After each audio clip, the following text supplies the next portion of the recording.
মেসিকে নিয়ে কিছু কথা।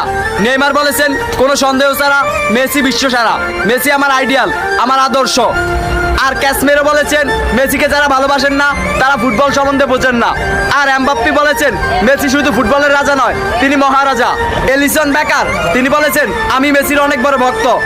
আর কাকা বলেছেন আগামী 10 বছরে 10 জন রোনালদো আসবে, কিন্তু আগামী 10 বছরেও একজন মেসি আসবে না। আর বেকহ্যাম বলেছেন রোনালদো মেসির লেভেলেই নয়। আর রোনালদিনহো বলেছেন মেসির সাথে যে কোনো প্লেয়ারের তুলনা করা অপরাধ। আর বেনজেমা বলেছেন যারা মেসির সমালোচনা করেন তারা ফুটবল বোঝেনই না। পেপ গার্দিওলা কোচ বলেছেন আমার ক্যারিয়ারে মেসি সবকিছু। পিকে বলেছেন মেসি ইতিহাসের সেরা খেলোয়াড়। লা লিগা সভাপতি বলেছেন মেসি লা লিগার সম্পদ। আর প্লেকে জিজ্ঞাসা করা হয়েছে মেসি নাকি রোনালদো, তখন প্লে উত্তরে বললেন মেসি। তো আই লাভ লিও মেসি। তো এই ভিডিওর মাধ্যমে কোনো প্লেয়ারকে ছোট করা দেখা হয়নি। তো যদি কোনো ভুল হয় তাহলে ক্ষমা দৃষ্টিতে দেখবেন।